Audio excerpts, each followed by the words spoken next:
নমস্কার বন্ধুরা, পৃথাকুন্তির পাকশালায় সবাইকে স্বাগত। আশা করি সবাই খুব ভালো আছেন। চলে এলাম আরও একটি নতুন রেসিপি নিয়ে। আজকে আমি করলাম সুজি সিমাইয়ের পায়েস। এটা কিন্তু খুব সহজ আর খুবই সুস্বাদু।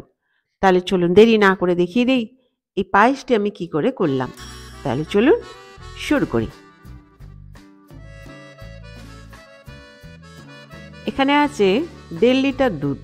এটা আমি জাল দিয়ে 1/2 লিটার কম করে নেব, মানে 1 লিটার করে নেব।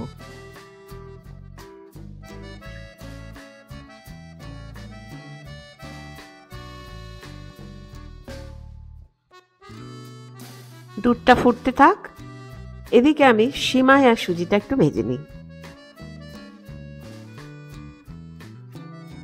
গ্যাসটা অন করে একটা কড়াই গরম করে নিলাম। কড়াইটা গরম হয়ে গেছে, ফ্লেমটা কমিয়ে দিয়ে দিলাম 1 চা চামচ ঘি। দিয়ে দিলাম 1/2 কাপ সিমাই। এইটা এবারে হালকা গোল্ডেন ব্রাউন করে ভেজে নিচ্ছি।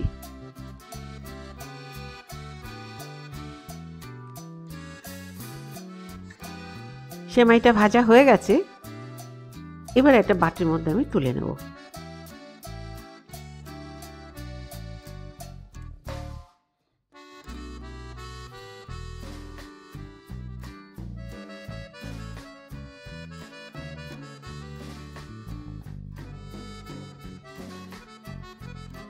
ওই একই কড়াইতে দিয়ে দিলাম আরও 1 চা চামচ ঘি। এবারে দিয়ে দিচ্ছি সিমাইয়ের থেকে অর্ধেকেরও একটু কম সুজি। সুজিটা কিন্তু কমই দিতে হবে, বেশি দিলে মোটা হয়ে যাবে, ভালো লাগবে না খেতে, ঘন হয়ে যাবে। ফ্লেমটা কমিয়ে দিয়ে এটাও হালকা ব্রাউন করে ভেজে নিচ্ছি। সুজিগুলো ভাজা হয়ে গেছে, আমি গ্যাসটা বন্ধ করে দিয়েছি যাতে বেশি পুড়ে না যায়।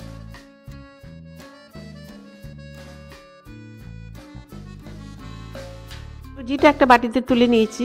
ভাজা হয়েছে কিন্তু পুড়ে যায়নি বা খুব বেশি লাল হয়নি, তাহলে কিন্তু ভালো লাগবে না, এরকম ঠিকঠাক ভাজা হতে হবে। আরও একবার গ্যাস অন করে কড়াইটা গরম করে নিলাম।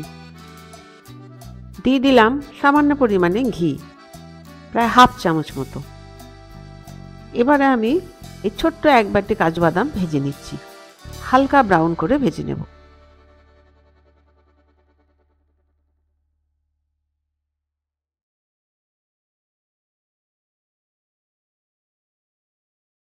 দুধটা জাল দেওয়া হয়ে গেছে, অনেকটা কমে এসছে।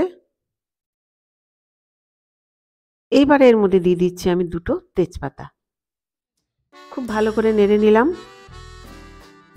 আর দিয়ে দিলাম ভেজে রাখা সিমাইগুলো।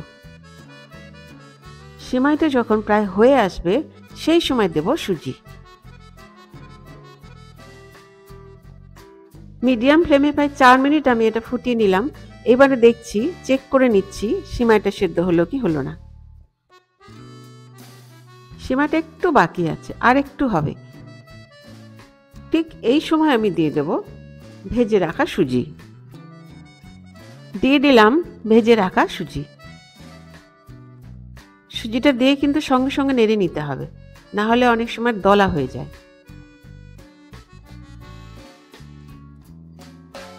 প্রায় 2 মিনিট হয়ে গেল। খুব বেশি নেড়ে না নিলেও চলবে, সুজি খুব তাড়াতাড়ি হয়ে যায়। এরকম যখন পাতলাই আছে, ঘন হয়নি এখনো, এই সময় দিয়ে দেবো আমি, ফ্লেমটা কমিয়ে দিয়ে 4 চামচ চিনি। চিনি অথবা সুগার ফ্রি, যে যেটা পছন্দ করবে দেবে। মিষ্টিটা যে যা নিজের পছন্দ অনুযায়ী, স্বাদ অনুযায়ী দেবে। দিয়ে খুব ভালো করে এটা মিশিয়ে নিলাম। এবারে আমি দিয়ে দিয়েছি ভাজা কাজু বাদাম, আর এখন দিয়ে দিলাম কিশমিশ। কিশমিশটা দিয়েও ভালো করে নেড়ে নিচ্ছি। চিনি দিলে কিন্তু একটু পাতলা হয়ে যায়, আর আমি সবসময় গুঁড়ো চিনি দিই। রান্নাটা হয়ে গেছে, গ্যাসটা বন্ধ করে দিলাম।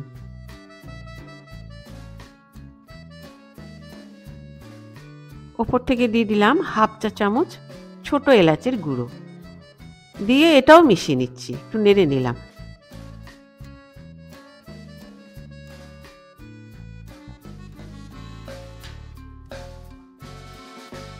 তৈরি সুজি সিমাইয়ের পায়েস। এবার একটা বাটির মধ্যে আমি তুলে নিলাম। সব সময় বাড়িতে তো সব সঠিক মাপে থাকে না, সীমায় আছে কিন্তু কম। একটু সুজি মিশিয়ে এইভাবে পায়েস করে নিন, দেখবেন খেতে কিন্তু খুব সুস্বাদু হবে।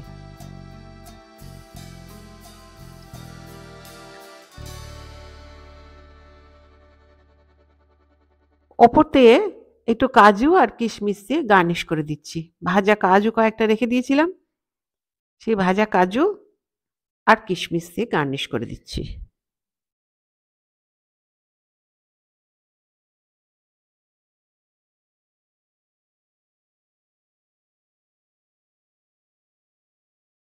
তৈরি সুজি সিমাইয়ের পায়েস।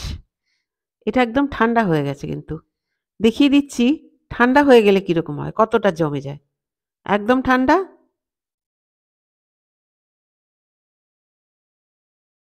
দেখো কতটা পাতলা, বোঝা যাচ্ছে? ঠিক এই রকম হবে। খুব বেশি ঘন হয়ে গেলে কিন্তু ভালো লাগবে না। সুজি যেমন জমে যায় সেরকম হলে কিন্তু একটুও ভালো লাগবে না। আজকে আমি এটা সার্ভ করছি মুগ ডাল আর সুজির ইডলি দিয়ে। ইডলিটা দেখুন কত নরম।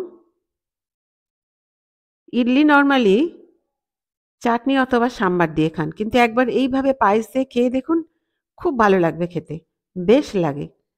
আর এই ইডলির মধ্যে যেহেতু দই নেই, আর সুজি আর মুগ ডাল দুটোই কিন্তু দুধের সাথে বা দুধজাত জিনিসের সাথে খুব ভালো লাগে খেতে। তাহলে বন্ধুরা, আমার এই ভিডিওটি যদি ভালো লেগে থাকে তাহলে প্লিজ সাবস্ক্রাইব করবেন, give a thumbs up, share, আর হ্যাঁ, পাশে থাকা বেল আইকনটি প্রেস করতে ভুলবেন না, যাতে আমার ভিডিও নোটিফিকেশনগুলো সবার আগে আপনার কাছে পৌঁছে যায়। আপনারা বাড়িতে করুন, খান, আর আমাকে কমেন্ট করে জানান কেমন লাগলো। তাহলে দেখা হচ্ছে আরেকটি নতুন রেসিপি নিয়ে। আর আমার এই ভিডিওটি শেষ পর্যন্ত দেখবার জন্য ধন্যবাদ। ভালো থাকবেন, সুস্থ থাকবেন।